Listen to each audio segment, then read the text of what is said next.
এইখানেই রাবণ তপস্যা করছিল, তোমাদের দেখাই। এই জায়গাটার সাথে রাম সীতার গল্প জড়িয়ে আছে। শোনা যায় বনবাসকালে রাম, লক্ষ্মণ এবং সীতা নাকি এখানে এসেছিলেন, এসে তারা কিছুদিন এখানে অতিবাহিত করেছিলেন। এ হচ্ছে হনুমান মন্দিরের ভেতরে ঢোকার গুহা।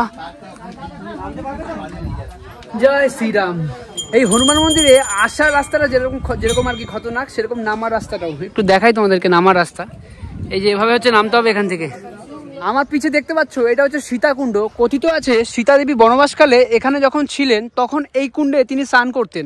ঝাড়খণ্ডের তপবন পৌরাণিক কাহিনী হিসাবে যেখানে রাবণ তপস্যা করেছিলেন সেই তপবন। দেহঘর সৎসঙ্গ আশ্রম থেকে যার দূরত্ব 10 কিলোমিটার, আর সময় লাগবে 30 মিনিট, আর গাড়ি ভাড়া ওই একটা অটো রিজার্ভ করতে হবে। অটো ভাড়া নেবে 300 টাকা। ঘড়ির কাঁটায় এখন বাজে 11টা, আর আমরা এখন চলে এসেছি তপবনে। আর আমার সামনে হচ্ছে তপবন, ওই যে পাহাড়, আর আমাদের যেতে হচ্ছে এখান থেকে। আর সাইডে সব কিছু পেয়ে যাবে। আর এখানে প্রচুর হনুমানের উৎপাত, হনুমান, বান্দর। এ হচ্ছে তপবন মন্দিরে ওঠার সিঁড়ি।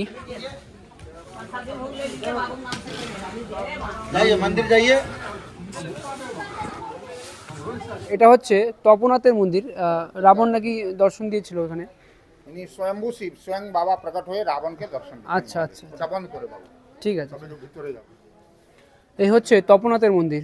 এখন আমরা যাবো হচ্ছে ওপরের দিকে।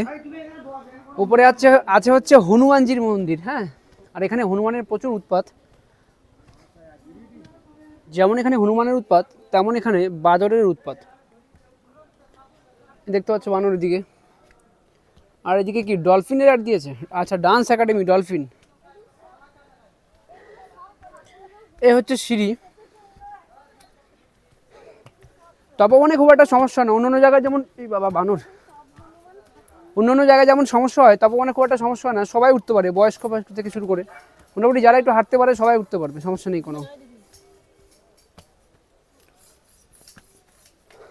আর এখানে আখের রসও পাওয়া যায়।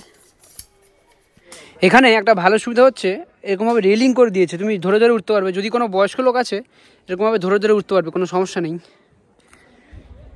হ্যাঁ, তপবন, তপনাথের তপবন।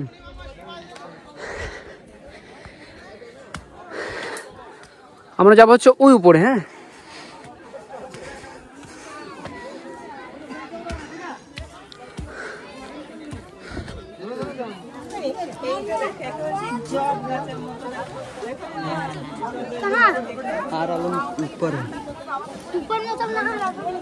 আজ ডিসেম্বরের 22 তারিখ, আর আজকে রবিবার বলে ভিড়টা একটু বেশি। অন্যান্য দিন এতটা ভিড় হয় না। এই পাথরটা এমনভাবে রয়েছে, বাই চান্স যদি ভেঙে পড়ে তাহলে খুব সমস্যা আছে। যাই হোক, আর এদিকে ছবি তুলছে। বাবা কেমন লাগছে? ভালো।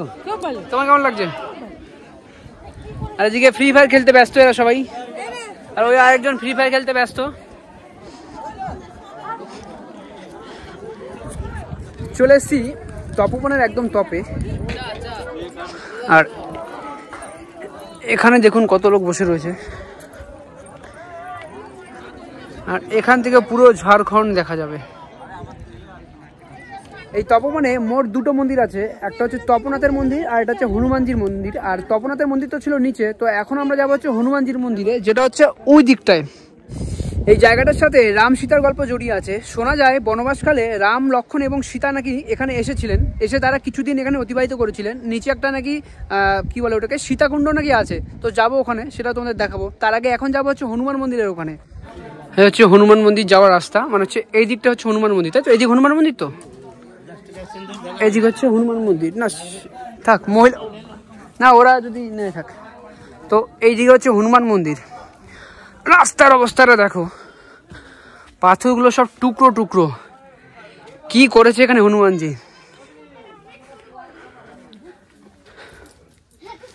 কি রাস্তা, ওরে বাবা। এই তপবনে রাবণ এসে তপস্যা করছিল। তখন দেবতাগণ রাবণের তপস্যা ভাঙানোর জন্য হনুমানকে পাঠায়। আর হনুমান এসে রাবণের তপস্যা ভাঙানোর জন্য তাণ্ডব নৃত্য করে, ভাই, তাণ্ডব নৃত্য। তারপর থেকেই আর কি পাথরগুলো এরকম খণ্ডবিক্ষত। এই পাথরগুলো যে খণ্ডবিক্ষত ওই দিকে আছে। হ্যাঁ, ওইদিকে যে পাথরগুলো এরকম টুকরো টুকরো হয়ে রয়েছে না, এটা হচ্ছে হনুমানের নৃত্যর কারণে হয়েছে, তাণ্ডব নৃত্যর কারণে, রাবণের আর কি ধ্যান ভাঙানোর জন্য। अच्छा हनुमान मंदिर एक गुहाते, ताई तो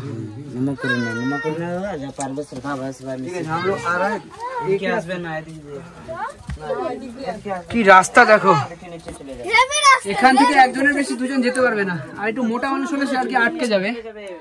এই যে সামনে সবাই উঠছে দেখো, মা আসতে পারছো? এদিকে আটকে গেছো, চলো চলো চলো, খতরনাক রাস্তা খতরনাক। আমি তপবনে এই নিয়ে প্রায় 3 বছর আসলাম, এর আগে 2বার কখনো ভিডিও করিনি, কখনো এই তোমার এই হনুমান মন্দিরে যাইনি, তো এইবার প্রথম যাব। তো চলো হনুমান মন্দিরে যাই। আরে গুহা,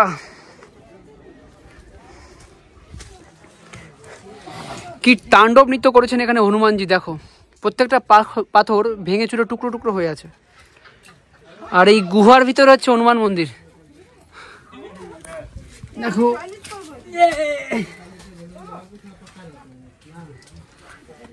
এখান থেকে ভাই একটু মোটা লোক যেতেই পারবে না।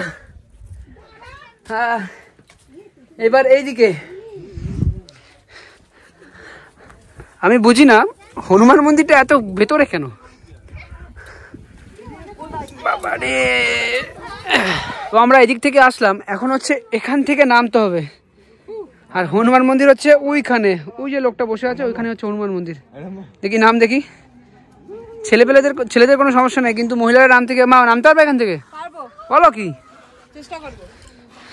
এখান থেকে নামার 2টো রাস্তা, একটা হচ্ছে এখান থেকে নামতে পারো, আর একটা ওদিক থেকে নামছে। নেমেই ওই সামনে হচ্ছে হনুমান মন্দির।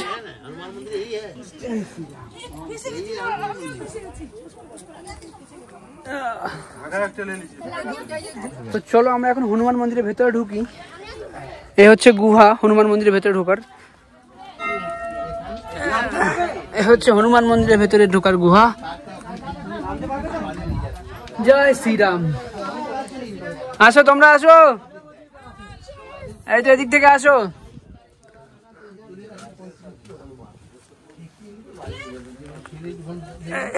এই যে একজন হনুমান তপস্যা করছে এখানে, এই হচ্ছে হনুমান মন্দির। 35 টাকা খরদারি আমার পড়ে যায়, 35 টাকা বুঝলেন তো না, 35 খরদারি আছে। কানে না মা, ভিতরে জানো মা, ভিতরে যাগো, মূর্তি ভিতরে আছে। এই হচ্ছে হনুমানজির মন্দির। জয় শ্রীরাম। এইখানেই রাবণ তপস্যা করছিল, তোমাদের দেখাই। এই হচ্ছে সেই গুহা, হ্যাঁ এইখানেই রাবণ তপস্যা করেছিল। এই হনুমান মন্দিরে আসার রাস্তাটা যেরকম আর কি খতরনাক, সেরকম নামার রাস্তাটাও একটু দেখাই তোমাদেরকে। নামার রাস্তা এই যে এভাবে হচ্ছে নামতে হবে এখান থেকে।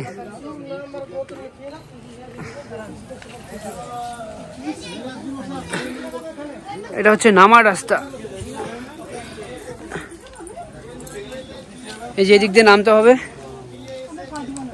আমাদের এখন এই গুহা থেকে নিচে নামতে হবে। বাবা কি খতরনাক জায়গা দেখো।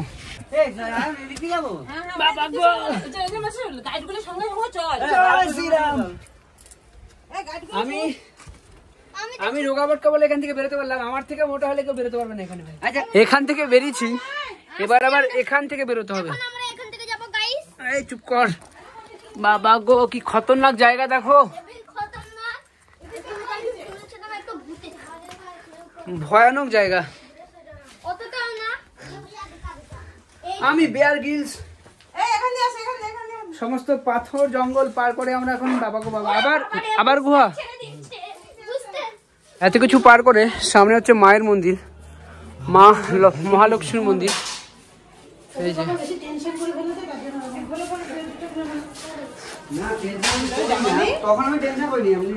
তোমরা কেউ এই রাস্তায় আসবা না, যেদিক থেকে উঠলা সেদিক থেকে নামবা, সব থেকে বেটার হবে এটা।